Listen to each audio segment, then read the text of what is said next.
Well, welcome to the Graveyard Shift.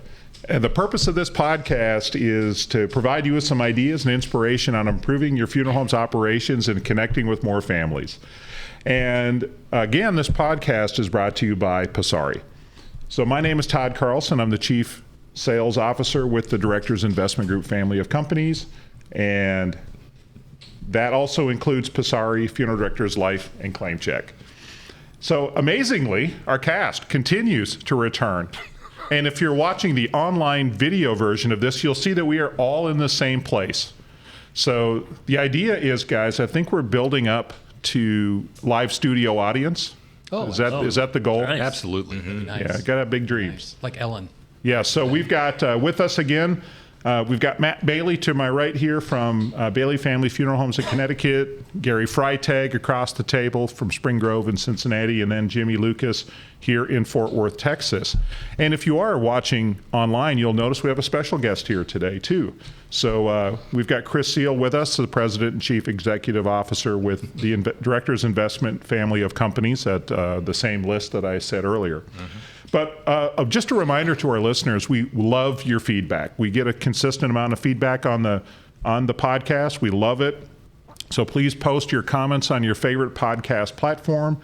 And by the way, like, subscribe, and share. We really want you to share your thoughts and your feedback, but also invite others into this discussion. And you could email comments to thegraveyardshift@passari.com. If you have complaints, we've got Kriss here. You're the complaint department today, Kriss? Yeah, so I'm accustomed to that. Yeah, so I thought so. You know, there's the 2% of the world who doesn't like anything. You know, they'll have something to say, but we'll listen and take their advice. Oh my God, that was funny. All right. I just got that. So, all right. But I wanted to remind our listeners, and they know this, that it's just harder than ever right now to be a funeral service professional. And hopefully this content is going to help you be a little more effective in your role at the funeral home. And after listening, if you've benefited from this, please share this podcast with your friends. And if you have enemies, share them with them too, right? We love everyone.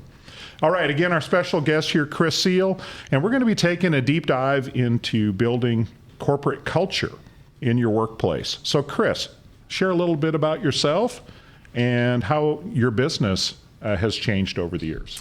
First, Todd, thank you guys for allowing me to come on. I appreciate and value what you guys have been doing.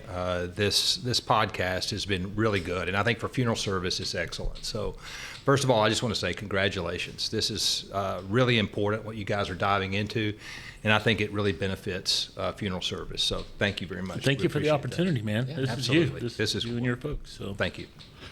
Well, as you guys know, my dad was a funeral homeowner, and he was for years in West Texas. And I obviously worked in the funeral home from the time I was about 12 years old. My dad didn't believe in the child labor laws, so I got to go to work early.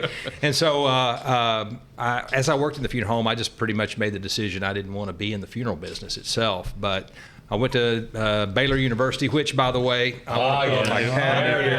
yeah, since you guys do the cap thing, we've got the Harvard I love thing it. going. I got it. Yes, okay. So, Kris, I understand Baylor has a very special nickname known primarily to Baylor people. That is correct. I wanted Gary to know specifically that it's known as Harvard on the Brazos. So, Gary, Brazos is a river in Texas.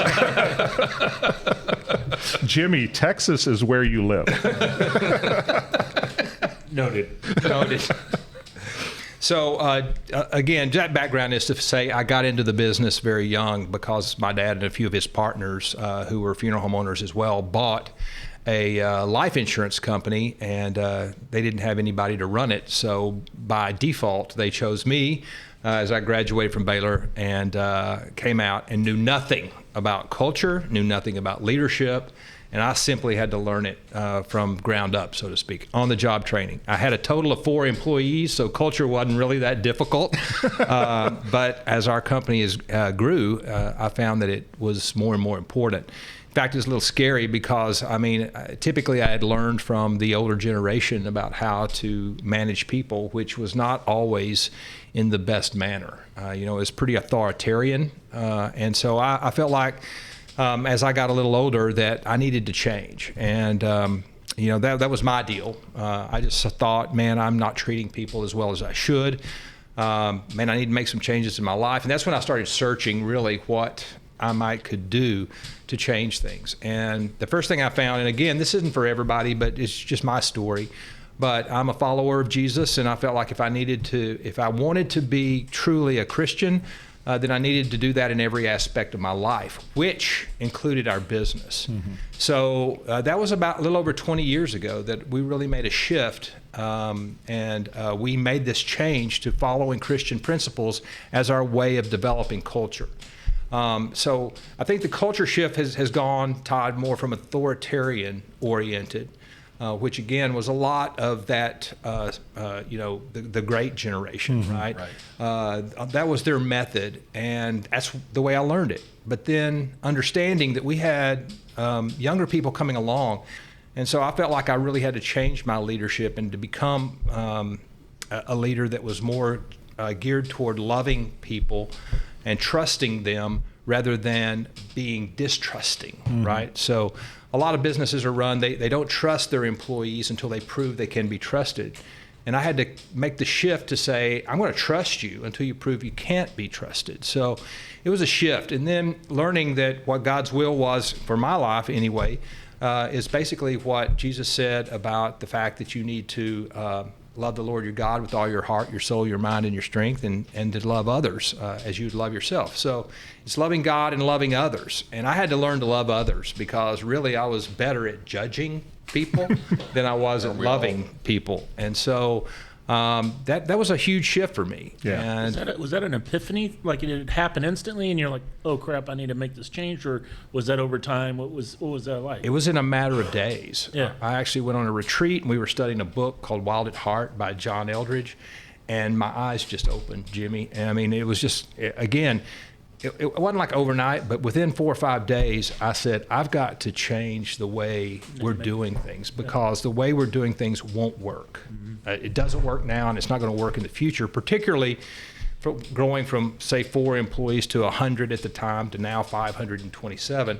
You've got to really figure out how you're going to shape your culture.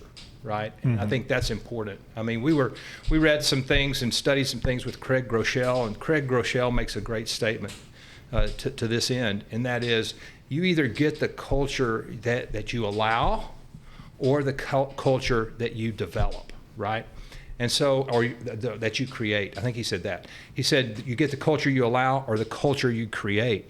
And so, honestly, I had just allowed things to happen. Mm-hmm. And then my authoritarianism took over, and I would just get angry when things didn't go the way I thought they should go. But then it was understanding I had not really explained to people what I thought the culture should be like. And so then it was making that shift once I decided to do this, which was, again, that didn't happen overnight. When I came back and made changes, it was like, oh, this is Chris's management style of the month. This will change and go back. And it was a matter of having to be very persistent and very just into it that we weren't going to go back. This is the way we were going to be. And if we wanted to do this, then things were going to have to change. And some people had to leave, and some people I had to have them leave. Right. But we had to shape the culture differently in order to say the end game is we're going to follow Christian principles. Now let's figure out how to do that, because there's not really a book out there that explains how to do it. And so it was a matter of figuring out how do you shape culture based on Christian principles. And I think that was the major shift, Todd, that started us down this road of figuring out how can we better shape our culture. So, Kriss, I had the pleasure of knowing you in the early days. I apologize. Yeah, thank you. Finally, after all these years. Right. Now I've got questions. No, but I did know Kriss and knew him prior to when he decided to make a different choice on how to run the business. And I've seen it grow and change and develop, and seen you continue to grow and change and develop. And and now working in the culture, it is phenomenal. But I think this is a pressing question. I think a lot of our listeners and viewers will have in mind is, why is it so important to even worry about your culture? Well, I think there's several reasons. Number one is, people want to be led. And so again, you either get the culture you allow or the culture you create. And so if people want to be led, they want to know what your vision is for the culture, what you would want to do to shape the way the business is run, so to speak. And it gives kind of a code of conduct as well to the people, to let them know. I mean, Matt and I were talking earlier today about, the professionalism in the funeral business, and that as you're interviewing people, you want them to be professional also because of having to have the sensitivity to take care of families, right? And it's the same thing with your staff. I mean, you've got to set those guidelines. You've got to set the standards that you're looking for. And we've done several things in line with that. We've created what we call non-negotiables. Those are things that within our business. By the way, it was kind of funny the way we did this. We read a book called Excellence Wins, and Horst Schulze wrote the book, and he's the one who started Ritz-Carlton. And so he came up and had these non-negotiables that he had. I think he had 6 or 7, maybe. So I decided, I had the smart idea, I'm going to have our employees submit what our non-negotiables are. 894 ideas later. Wow. Yeah. Obviously, some of them, were similar, and so we had to really make some decisions about what we were going to do to reduce those down. I was looking for 12, maybe, a biblical number, and we narrowed it down and narrowed it down and narrowed it, and got down to 22. And finally, I said, "This is it. I can't think of anything else to cut out." But, and then it's how you approach that and how you tell the people about that. And so we are constantly reinforcing the fact that we have these non-negotiables. Number one is we operate our business by Christian principles. I mean, that's a non-negotiable, right? And we're not going to blame team members if team members have made a mistake. We're just going to correct the mistake and move forward. There's a lot of different things that we decided, and all of these are based on Christian principles. So I think that it's important to set those things up because it really states to your team that you're serious about this and that you want them to act in a certain way and that you want them to act professionally. And what I want more than anything is a business where our people are making a difference in this world. Again, they're looking for purpose, right? They don't necessarily all want to come in and just work for a paycheck. They want a purpose. And so what we're trying to do is to say there is more to business. I mean, loving God and loving each other is important. And there's more to business than just coming to work every day. Yeah. Yeah, great stuff, Kriss. I was going to ask our panel here, Kriss, if you didn't mind, some of the things that help define their workplace cultures. So, Matt, let's start with you. I mean, if you're thinking about Bailey Family Funeral Homes, what are some things that define your culture? I think we have a pretty uniform commitment across the board to keeping the focus on the family. And I think that people work hard to step up to meet their needs when things happen. So, there's when you're running, we obviously dollars and cents matter, right? Like we want to keep our staffing costs under control, and at the same time, we also want to make sure that we are giving a family the best service we can. So we're not going to send one person to a cemetery to facilitate a service and say, "Oh, it's only an urn." We're just going to have a part-timer. It's like, no, we're going to have our licensees present, and they're going to have 3 other people with them, even though it's a graveside, and trying to eliminate the whole concept of justa from our vocabulary. So it's just a cremation, it's just a graveside, and saying that we are going to implement the excellence that we can in those circumstances, in those situations. So not perfect by any stretch of the imagination, but focusing on what matters most, I think, is essential. Yeah, oh, that's great. Gary, what are your thoughts at Spring Grove when you're thinking about your corporate culture there? Well, probably the most succinct way that I've tried to communicate it to our employees is there's a hierarchy of decision making. It's the customer, the company, their coworkers, and then themselves. And what I tell people is if you keep that in order, you can work for Spring Grove as long as you want to. You get it out of order, you won't be working there very long. The only exception to that is we get 2 groups of people within the company that need a little more recognition or attaboy or whatever, and that's the sales team and the funeral directors. Now, they need different recognition, but I'll put up with a little of look at me, look at what I accomplished, look at the service I put together, or look at the sales numbers I put up this quarter. That's fine. when I know it's starting to be a problem is when they start wearing out their coworkers, the people in that same category. If they can't tolerate it, then you know it's over the top and it's got to stop, or that person's got to go. But I think that's the most succinct way to communicate how we want our people to think. That's well thought out. I'd like to steal that one. Yeah. Perfectly happy. That's good. Awesome. Jimmy, when you're thinking about your family business, what are you thinking about when it comes to your culture? I grew up with an old school funeral director, as you know, and I just knew that home work-life balance is important, and our mission statement is families first. And when we came back after our sabbatical and started purchasing back our funeral homes from a corporation, titles were important to everybody, manager. And so the first thing that I did, I thought was I'd rather be led than managed. So we did away with the management title and came up with a leadership title because I'd rather be led than managed.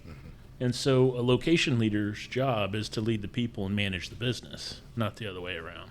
So we focus on that quite a bit. And so far, so good.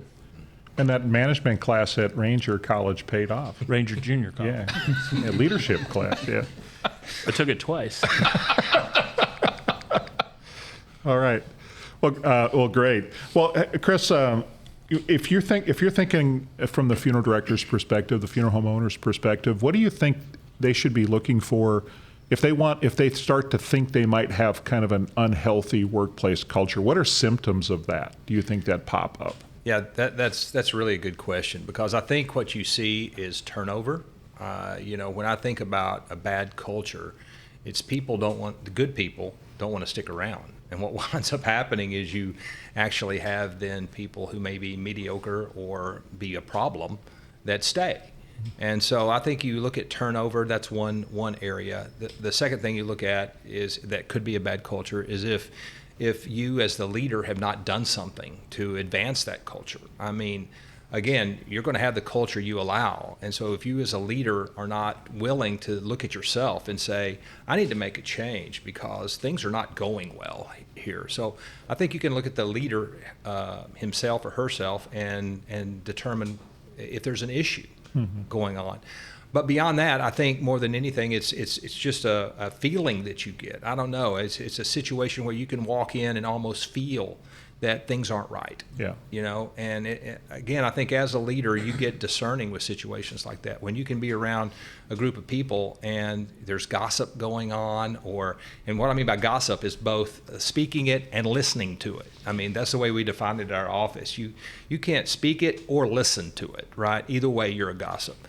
And so I think gossip is another key thing that happens is they're talking about each other, they're talking about families wrong. I can see in a funeral home, because we hear it a lot, Todd, you know that from our office, is when we bring funeral directors in, sometimes they're speaking so negatively about the families, that, they dealt with this family and they came in and all they were concerned about was money and they just wanted a direct cremation, whatever. And that is establishing a bad culture because the family's not the enemy, right? The enemy may be money. The enemy may be other social issues, but the enemy is never your customer. Right? Yeah, that's great.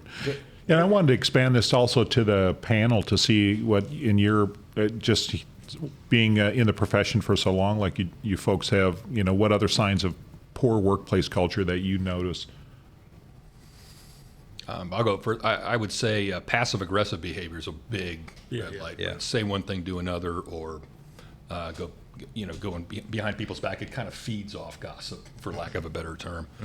That's a big indicator for me. And like I said before, when you've got consistent feedback from coworkers that so and so is either a problem or whatever.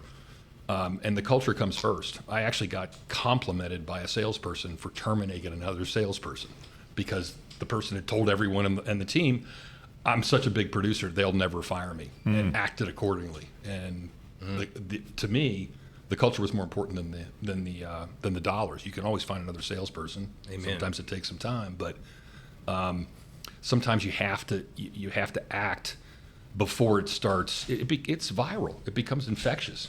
It feeds off other people. It's cancer. Yeah. And the people that really want to, in that case, the people that really want to be good teammates, they're the ones that leave because they don't want to put up with that nonsense. Exactly. So Yeah. Anything, Matt, that you would add to that?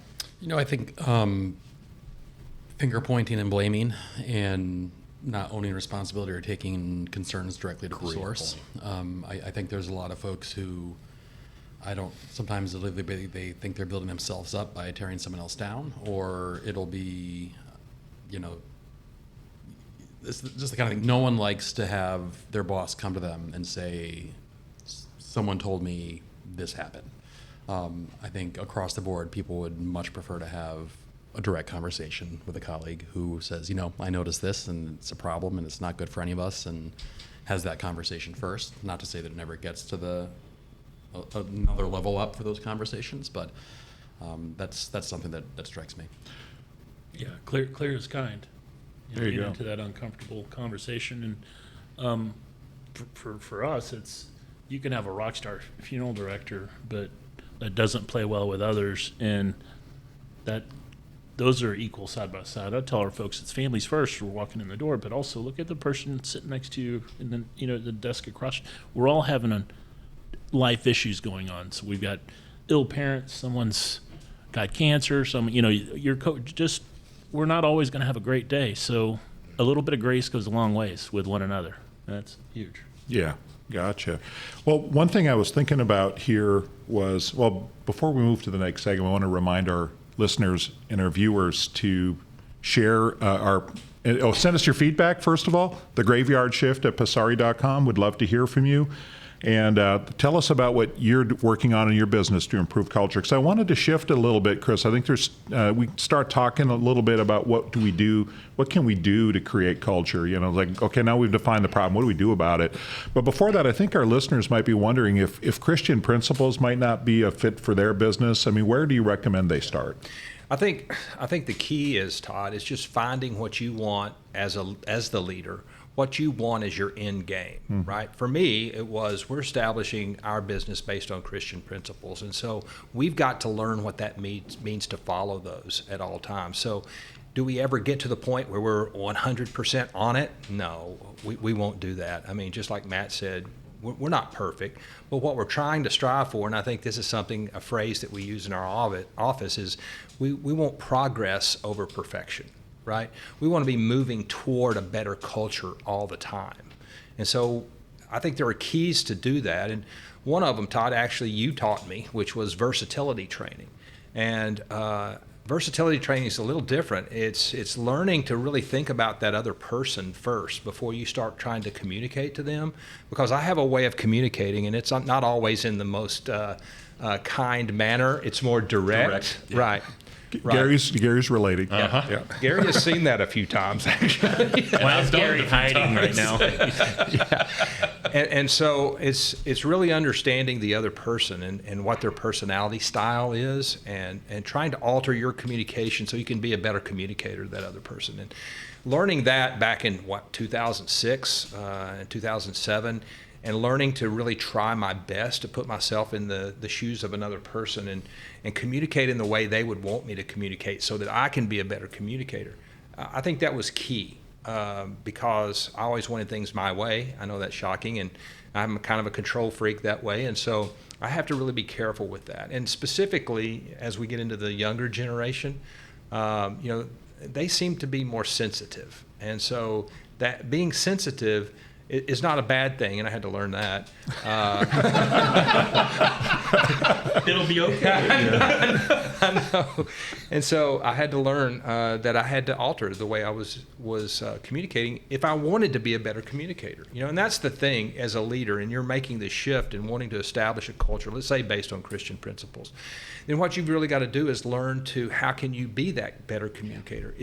Again, you look at Jesus, and Jesus was a communicator with everyone, and he had versatility, and that's what really got me onto this, is when he was communicating with Pharisees that were very direct and very legalistic, he was very direct with them and very legalistic. But then when he dealt with someone like the woman at the well, he was very sensitive to her and her needs, and was trying to communicate with her in a way that she would understand. Mm-hmm. And so taking that versatility training and trying to be a better communicator, I think was a key, Todd, to what I was attempting to do with our culture. Also, hey, what do you think, I'll just throw this out to the panel, the value of writing some of this stuff down so you can get that clarity, Jimmy? do you mean write this stuff? I thought this was in a pop-up book. Color it in. Yeah. No, I mean, that's one thing I see just from my perspective is business owners who fail to think about the end game, what do they want to be, and then writing it down so they can, because really, if you think about it, the Bible is a book of a book full of words that really describes how we ought to relate to God and people, but so are the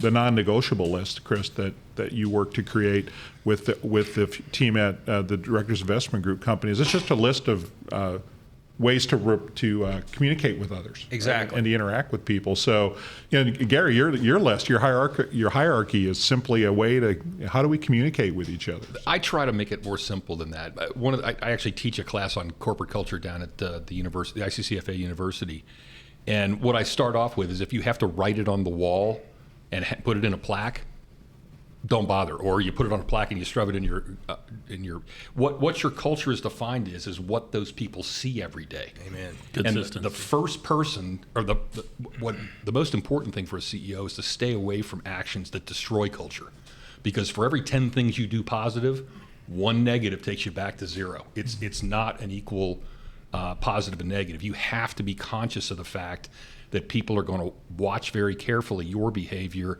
and then they will mirror it. Hopefully the good ones will mirror it. And the example I used, I think, in a prior podcast is if your corporate culture, your corporate motivation is we're going to innovate, and the first time something goes wrong, you jump on that person with both feet. That's the last innovation that employee will ever do. Mm-hmm. So you just have to be careful of, and of course the other, whoever it is, funeral directors, whatever, are going to be looking at, well, I saw what happened to Jerry. I'm not doing that either. That's crazy. So Jerry had it coming. He did. Oh, boy, did he have it coming. Bless his heart. But that's the thing that or you're going to treat everybody with respect and you lose your temper. Yeah. All of those, or we're going to problem solve, not blame. I think we spend a lot of time, I do, finding people doing it right And versus applauding. Yeah. finding them do it wrong. Because when you have to have that tough conversation, it makes it a little bit easier. Mm-hmm. So, Jimmy, do you have any ways that you guys celebrate catching people doing good? We do. So we have twice a month an all-staff virtual call called Dead Talks, and every one of the funeral homes or care center or crematory can do caught doing it right, spelled C-O-T, of another coworker, and sometimes there's photographs, but it's always a shout out within the company from other people to other coworkers. Did you think that's how it was spelled when you did it? It's not. Hooked on phonics, Jimmy Two didn't get Ts. that. Two T. K-O-T-T. You already ordered the T-shirts and I Yes. just stuck with it that way? But yeah, so we do that twice a month, and it's great. We try to keep it to 13 minutes, but it's a 20-minute thing. It's fun. Yeah, that public recognition is really fantastic for reinforcing culture. Matt, do you guys do anything like that? We got Absolutely free, not. I have no way to get in touch with people. No, we got a free sample in the mail of a cremation keepsake of a soldier saluting that it will never sell. So we made it a trophy that we pass around, and people could nominate one another on a web form. And then when we have our all staff meeting once a month, where everyone gets together in person, we present it, and that person gets to keep it on their desk or in their room for the month. And Awesome. The traveling trophy. moves around. Yeah. Yeah. So, and after seeing it, it sounds like you knew why it wasn't a seller. Well, Wasn't for you. Yeah. So, Gary, what do you do at Spring Grove? We have what's called a carrot card program, which used to be on paper, now it's digital, but it's basically any employer or any employee can recognize another employee. They just write up, hey, fantastic job on the snow removal last week. And then once a quarter, we have an employee recognition program where we recognize the employee of the month in various departments. But then I think it's $500, I'm not really sure, but we draw cards out of the carrot card program and we read why the person was recognized, and then they get to get up and spin a wheel and win anywhere from 25 to I think $100 is the maximum thing on the, That's cool. on the wheel. Yeah. But it's very public. We typically get 85% of the people that are available, and we probably have 260 employees at this point. And so, but a lot of people come to that. We feed them, do the recognition. Mm-hmm. At the end, we spin the wheel and all that stuff. And the only people most of the time, the people that don't show up is they're either too far away or they're in front of a family. Yeah. So, Kris, that's great stuff. What are some things that you've instituted at Directors Investment Group? Very similar, Gary. We do something, and we call it Performance Plus Award. And again, you get to a certain size, and it's difficult to see people performing daily. And so one of the things we did was institute a deal where everyone in my company gets $100 in credit. I don't give them $100, but they get credit for $100. And then they can give that to any other employee they see who's following our non-negotiables or doing something extraordinary or out of the ordinary. And so we have our monthly luncheon, and they're able to make those presentations.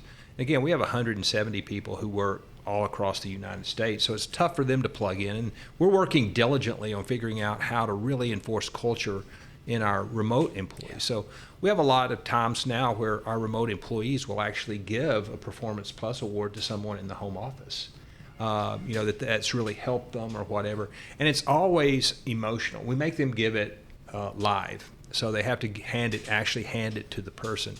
And the emotions that come out whenever that's done. That was awesome. I was able to be there. You invited me out, and I was there. That was really cool. It was people tearing up. It was very genuine and sincere. Well, we're not employees, but I would like to give $100 of your money to Jimmy. He needs it. That sounds like a good idea. I do have a follow-up question. I'd say some for everyone. I have a follow-up question for Gary. On your wheel, what's the strangest thing you have on there? Your picture. Are you the Pat Sajak Touché. of Spring Grove? You just spin Yes, the I wheel, am. or the Drew Carey of? I turn the letters and It's kind of like a meat raffle up in Northeast Minneapolis. You go to the local beer hall and spin the wheel for, your favorite package of meat. But that would be where Jimmy's photo would be, I would guess. So. Autographed picture of Jimmy.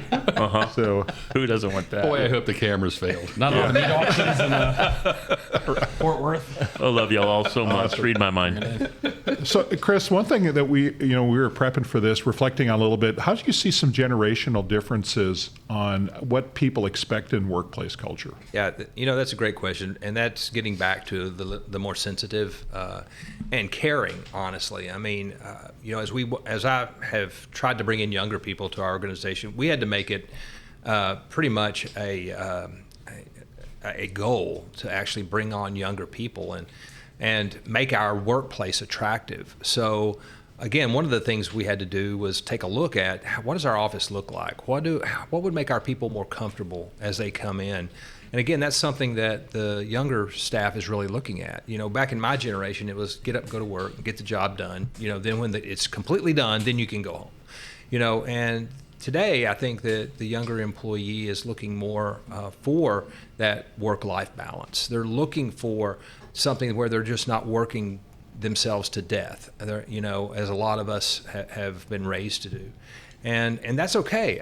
I had to come to the realization that that's fine. I mean, what I'm looking for is people who really have a heart and who love what we're trying to do and who love this profession and who want to do better for themselves, but also do better to help our families and the customers and the funeral homes that we work with. So looking at that, I think the generational difference primarily is between millennials and Gen X. I hate to categorize, all of them act this way, because they don't. But they are more caring. They do want more personal time. They don't want to work the 60, 70 hours, 80 hours a week. That's not the way they're built. And so it's having to figure out those things that motivate those people. And they want and desire to have a purpose greater than just getting the job done. And so I think that what we've done well, if we've done anything well, I think we've really established that greater purpose in our organization. Again, does everybody get it? Do we have problems from time to time? Yeah, we do. I mean, I'm not trying to paint the picture that it's perfect. But what I do want to say is we do try to establish these things and maintain a very positive attitude about it all. Because one of the things I had to work on is my attitude every day, is just getting up in the morning and having a great attitude. And I say it's entering the day with joy, right? Because if you enter the day with joy, then you're going to be a better person, regardless of what your home life is or whatever. And you as the leader, just as you said, Gary, they're looking to you. And they're looking to the actions that you take. And it's not based on the words on the wall. It's based upon how is the leadership acting and what are they doing? And those younger people are really looking at that. And, honestly, they haven't had some of the upbringing that we had. They haven't had some of the disciplinarian type that people. Jimmy's laughing because he beatings. Our parents. The beatings will continue until morale improves. That's right. That's one culture. It is a culture. Yeah, that's right. But I think that as you take a look at that younger generation, that's really what you're looking at. And we as leaders now, and as we get into our generation and older, and we're wiser, hopefully, that we're able to take some actions that really will impact that younger generation and will build them up and give them encouragement so that they can see, as I say around our office, the best days of funeral service are ahead of us. And so many times in our profession, we hear people talk about the best days of funeral service are way behind us. That's not true. Best days of funeral service is ahead of us. Thanks, Kris. That's great. Hey, I want to stir the pot just a little bit here. Oh, but first, Todd. Oh, yes. But first, Yeah. Todd, how can you tell when Kris is not in a good mood? Well, he has signs. Yeah. So What do you tell us a little bit about that? well, if he does this, and for our radio listeners, rubbing his forehead, yeah, I think he's pushing down that vein that likes to pop out right there. So, Does everybody scatter? well, some enjoy watching. Actually, that's all in jest, and Kris knows that. But I think we all are that as a leader, right? People, I mean, it's the story where the coach says to the business leader, the business is like, oh, I can't show my weaknesses to my employees, and the coach says, well, you're assuming they don't already know that. Yes. Mind blowing. Yes. That's Well, actually, in the Lowell Lohman, I actually changed my behavior. I listened to a talk by Lowell Lohman once again at the U about 10 years ago, and he said, once I get in the building, everything's fantastic. I don't care how bad anything's going. And if you're in a public space, I was like, oh, everything's fantastic, everything's great. Yeah. And it's hard because if you're having a really bad day, your body language changes. You'll walk faster. You're looking at the ground. You're not looking around at the people. That's so true. But it's contagious. It is. Either way. That's why you can't do it. You got to save that for talking to your closest circle, expressing frustration. But the minute you walk out your office door, everything's wonderful. Yeah. Well, I didn't get to my controversial question, though. I'm curious why you think so many business owners keep a bad apple in the barrel so long. So, Matt, what are your thoughts on that? Mm-hmm. I think particularly in our field, the thing that we hear about at every convention we go to and every seminar and everything is the employee pool that we have to work with. And it's narrowing and it's increasing to narrow. And I think people are afraid, is there going to be an option for me to replace that person? And I think in some parts of the country, it's a heck of a lot harder than others. Mm-hmm. I mean, you may have people, there's only a handful of funeral directors in a multiple county area. That being said, colleague of mine, a friend of mine, I remember his line, which he said he's never met anyone who's ever said, I wish I waited longer to get rid of that person. Mm-hmm. And he's like, no matter what, he goes, if it took him a week to get to that decision or it took him 10 years because it was their dad, Yeah. I mean, they never go back and say that I wish I waited longer. Yeah, I heard it kind of said once to me the other way is when you had that inkling that someone is not a cultural fit and need to go.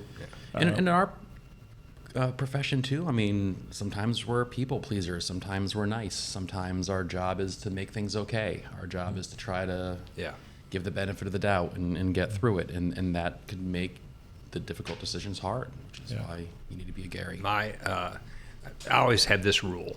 If I get to a situation with an employee and I go home and I tell my wife about it, then I need to do something. Mm.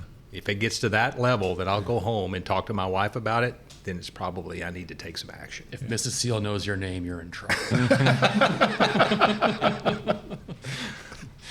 So any other thoughts about, it's Matt, what you said I think is very true. We're in a profession with limited number of licensees and trying to create more licensees, but anything else come to mind? So it's a need that we're in this habit of comforting people instead of kind of getting tough when we need to. And We try to be patient with our employees, right? We don't want them walking on eggshells, and so if they make mistakes, whatever.